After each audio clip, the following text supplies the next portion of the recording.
Lately, I've been watching a lot of videos about this new Sony A9 camera. It's not Sony's first foray into cameras. You look in Wikipedia, you can see all the different models, makes that they've made, and they're a huge technology maker. The Sony PlayStation brand is huge, and they've been in many different areas for many different years. Uh, I have to say, I was going to make a video talking about the advantages that we have when it comes to modern photography. But I think the Sony A9 is actually showing that itself, showing some of the advantages that we have when it comes to modern photography. Uh, the Sony A9 is being pushed as a sports and events camera, and unfortunately, it's pushed also as a professional camera. The price tag for the body alone, is £4,500. Yes, I couldn't even speak because it's that much. £4,500 just for the body alone. Most of the videos I saw were about the launch event that happened in New York. A lot of the different photographers who were invited there to witness the launch of this camera. They weren't quite sure what they were going there for, but like I said, that was what it ended up being, the launch of the new Sony A9. I don't know exactly what kind of kit they were actually given.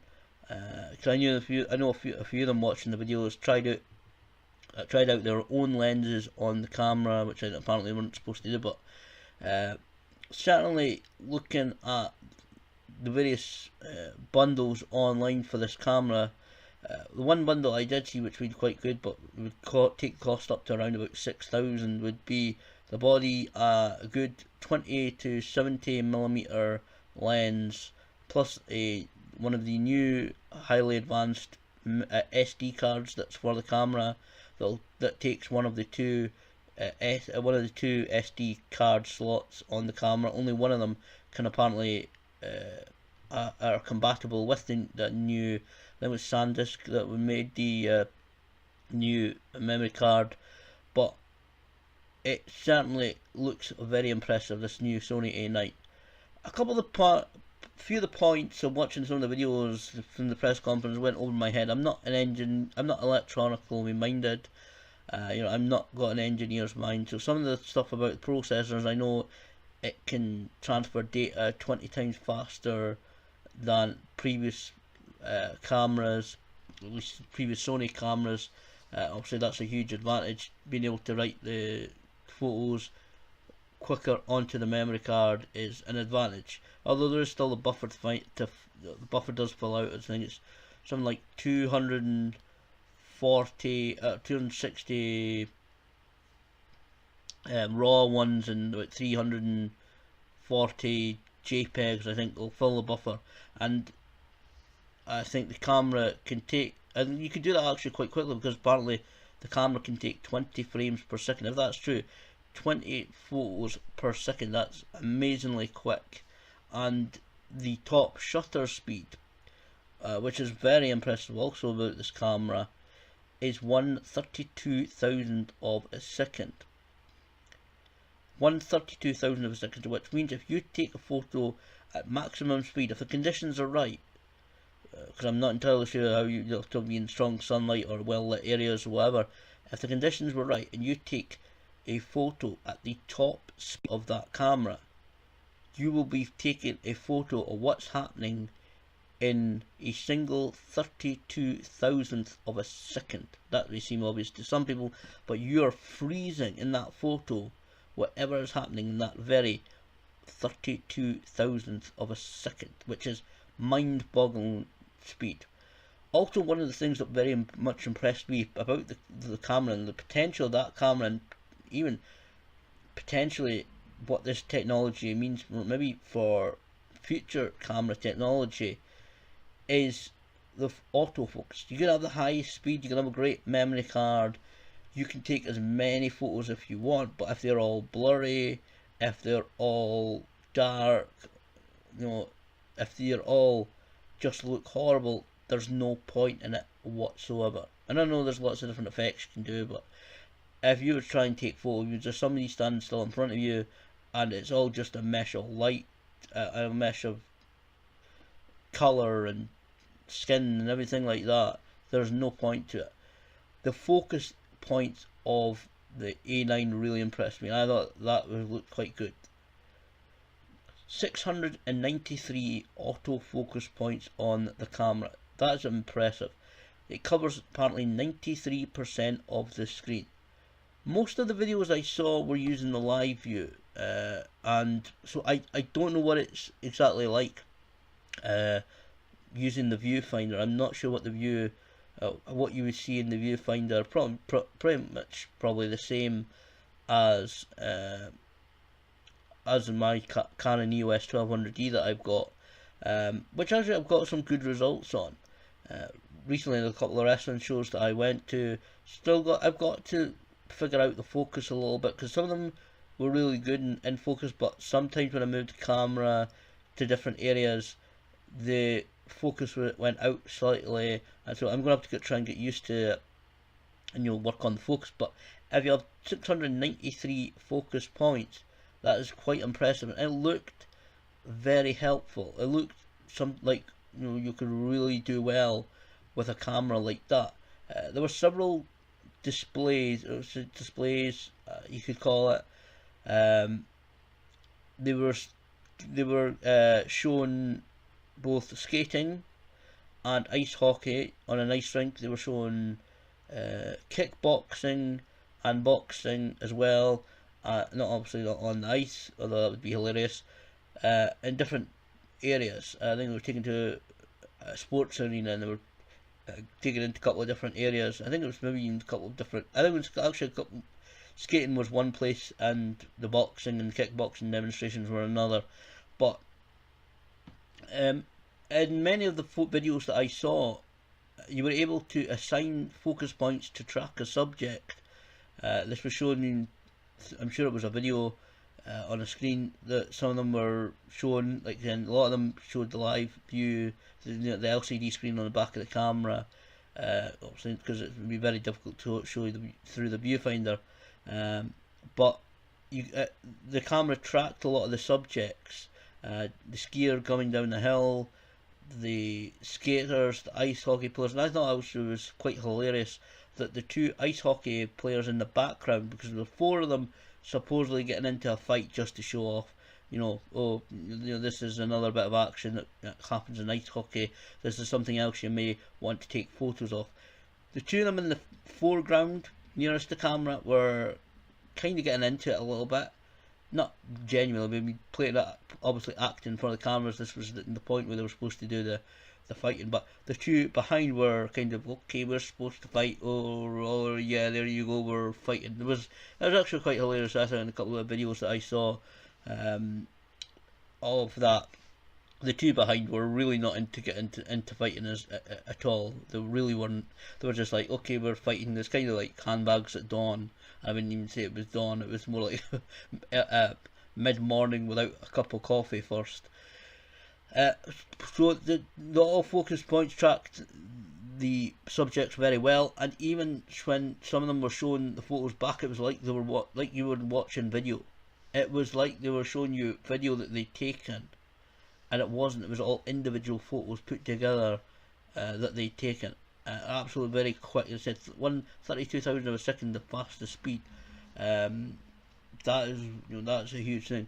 Like you said, they worked on the memory card. They said only one of the memory card slots has the capability of supporting the new more advanced SD card. The other one can take a normal SD card. Said 20 times faster data transfer. Something to do with the processor again. I'm not electronic minded, which seems well. I think there's also mirrorless cameras. It was I haven't used Sony. It was a Canon that I got about 18 months ago as a Christmas present. As I said, it's a very good camera. There was an extra grip as well. Some people were complaining that it's a little bit small, and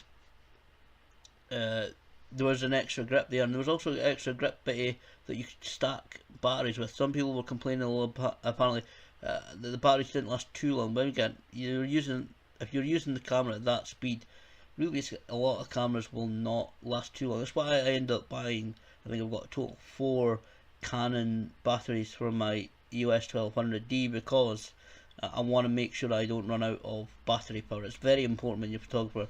Like I said, even whether you're doing a wedding, whether you're doing whatever, and I'll get to that in a second, it's very important obviously not to run out of power. So the battery life, it's apparently 2 times more than previous batteries, but some people complain it's still quite low. But obviously there'll be extra batteries. Even an extra battery, some of the websites I saw cost like about £300, but these are more advanced, bigger batteries. So it's a hell of an expensive camera, this Sony A9. Like I said, doing wins.